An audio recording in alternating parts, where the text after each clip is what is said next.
Hi all, hi one. We are here at the Jaipur in the Randolph Street, Chicago. An exciting event coming for the South Asian people, for we people at the Indian diaspora in the city itself. Wedding. When we talk about it, twinkle in the eyes, and these people are bringing a new venue because people living in the suburbs don't like to come to downtown parkings like we were juggling today, and and then people those who are living in the city, for them it is nightmare because we're talking about the big fat Indian wedding, which is not an event of 3 hours. This is an event of a lifetime for so many people, and which takes so many events, starting with Mendi, Henna, Sangeet, and then Sagan, Chunni, and reception, and Shadi, and all. So many things. And with these three ladies, and many more with them, they have decided to bring something new for the community. We welcome you all. And what they have, let's hear from them. With me is Vandana, Astra, and Bree. Welcome, welcome, welcome. And wedding session started already for 2017, but I think the people who already booked for 2017, you may only get few. Rest is for 2018 and beyond because wedding is. Vandana, since you've been from suburbs, but you have a flavor of the city also, so let's hear from you first why it is important for the community to have the place where they really want. I think it's very important because the millennials are now walking the line between tradition and modernity, and they're looking for experiences that talk to them. They have grown up in the city of Chicago, experiencing gourmet food and venues, and they want to have the same thing for their wedding. So downtown provides them an opportunity to be somewhere that's unique to them and talks to them and their personality. So coming to downtown, I think, is going to be a very exclusive, unique experience, even for the guests coming in, instead of just going to any other banquet hall. And once they get there, I think the experience the guests will get in terms of food, the venue, the decor, is so much more than in just a blank banquet hall space. Yeah, we don't want that because there has to be, and the guests, those who come from outside, because some families they come from outside Chicagoland, from other states and out of country also. There may be guests from India, and so you don't have to arrange for their seeing the Navy Pier, they're seeing too. So because most of the things happening, so they can have free trolleys and come here and stay for a longer time. And with us is now Estra. Let's hear from you. How do you fit yourself in from the Bridgeport? Well, that's what we found at Venue Lodge Chicago, that there's been a rise in the request for South Asian-inspired fusion weddings. And they usually need large format venue spaces, and they're usually, couple days long. And so at Bridgeport Arts Center, we have two very large spaces, including an outdoor area for the Barat. One is the Sculpture Garden Gallery, the other is the Skyline Loft. And they've just been overbooked. Right, 2017 is booked, as you said. Now we're looking into the 2018 weddings. So yeah, we're very excited to hold this South Asian first off-premise venue space in the city of Chicago. This open house on 23rd, what it has for people, let's hear from her. Yes, so the open house is going to be on Sunday, April 23rd at the Bridgeport Arts Center from 1 to 5 p.m. We're going to have everything from the lassi cart to the barat to the mandap. We want potential brides and grooms to be able to see in person what the potential is for their wedding at one of our venues. They're going to be able to taste food from Chicago's top caterers. They're going to be able to conversate with Chicago's top wedding planners to see what they can do and what they have in mind. It's one thing to be able to see pictures online, and it's another thing to be able to see all of this happen and kind of see the magic of what can be. So that's really what we want to offer to people. It's going to be open to families, kids can come, planners, like I said, potential bride and grooms, everyone's welcome. Everybody's welcome.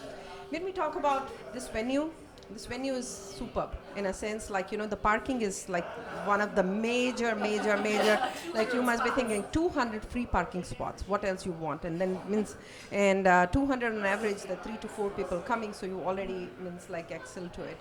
And a huge elevators. If you really want the guy who's coming, the groom, he can get to the gori and he can go up right there.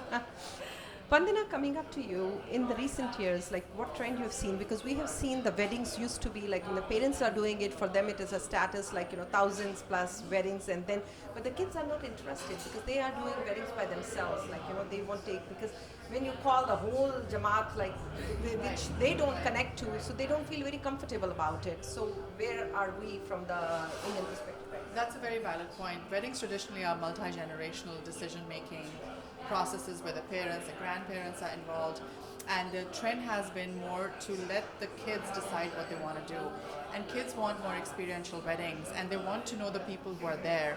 So the trend from 1,000 people wedding has gone down to an average 400, 450, which are not really small, but they're smaller weddings.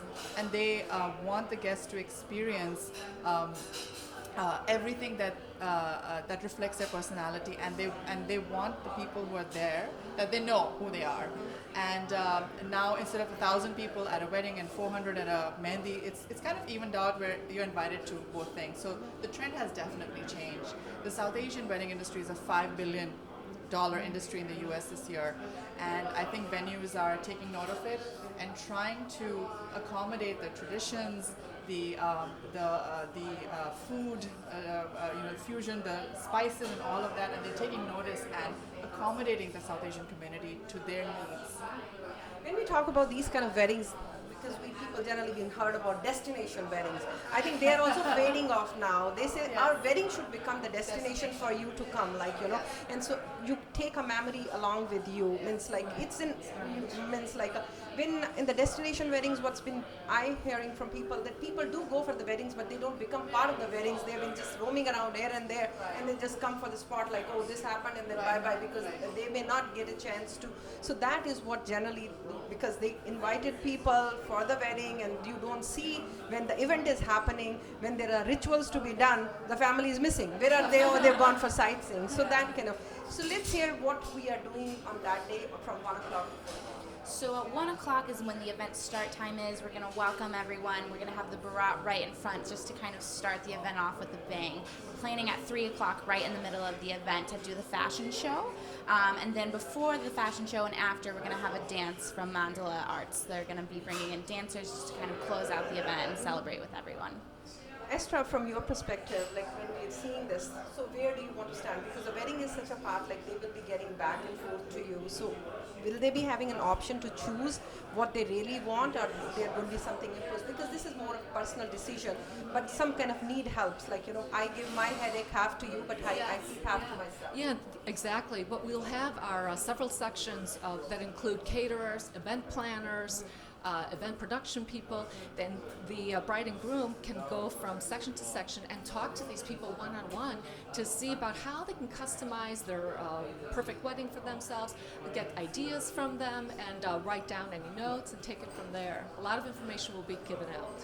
Actually, if we are seeing it, this is not going to be only the wedding expo. This is going to be very different than the traditional wedding expos that we are seeing it, because there are going to be different kind of events happening. How many people that you can cater over there, like, because if there are some kind of smaller event, somebody have a 450 people wedding, somebody may have another event which is a birthday party, and means like, so that caters only 250. So let's share from you. So for the capacity for the sculpture garden, it starts at like 100 or 150, all the way up to 600 seated, I believe. And then the Skyline Loft, same thing, around 150, because you can make it smaller with the draping and customize and make it cozy, all the way up to 1,200 for a cocktail reception. Yeah. So when we talk about is there any registration required? Yeah, so if you go to VenueLogicChicago.com, you're going to spell it? VenueLogicChicago.com. You can find us on Facebook, Twitter, Instagram. We're going to be promoting this over all of our social media. There's going to be an RSVP link. You'll be able to enter your name, your email, and get all of the information from there. You know why we do the registration, and we means always say, so it gives an estimate that how many people are coming, because there'll be a flow of people coming and going. Everybody's not going to be sitting there. So, but you are giving an enough time, which is almost a month from now, 23rd, and the time gap is from 1 to 5. They can come and see for themselves and plan it. Vandana, what's so important other than this that you need to feel like sharing? I feel like what's important is that we are doing, it's different from an expo where we're doing vignettes. So we are talking to people like, hey, this is how a mehndi can look like.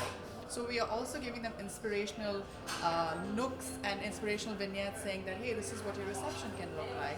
This is what the food can look like. So it's not just that a restaurant is coming in and just saying, here's our food. They're telling you this is what you can do possibly at an actual wedding.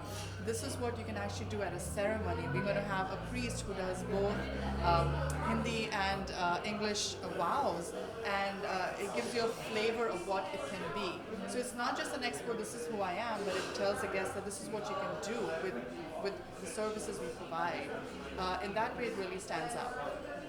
So mark your calendar when we talk about April 23rd. Even if you don't have a wedding coming in, you may have friends that those who haven't seen it, so you can help, because they always say in today's time, I mean, it's like your responsibility is to get the groom and the bride. Right. And then the rest, the headache, these ladies are about to, We're out for it. we're out for it. That's what, and we trust you. Means like, I've been to the venue, I've seen your work too. Wish you all the best and good luck, I think. Thank you very much. We're Thank very you so excited much. about it. Be there. Yeah, it is like it's not for them, it is for you that they are creating it. In today's time, I can do things for myself, but when it comes to doing it for others, that's the real thing. All the best and good luck. Thank you so very much. much. See you there. See you there. See you there. Something else? I just wanted to add, we are also donating to a South Asian charity. So even though it's not a ticketed event, we are whatever funds that we are able to raise that day through the vendors and everybody, we are donating to a South Asian charity. So it's also for a good cause. It's not just an expo and come in. Which is the name? What's the name of it? The charity, there's two different charities. One is Share a Smile Chicago, and there's one Blind Foundation is what we're looking at. Wish you all the best. Thank you so much. Thank you very much. Came up with that. I almost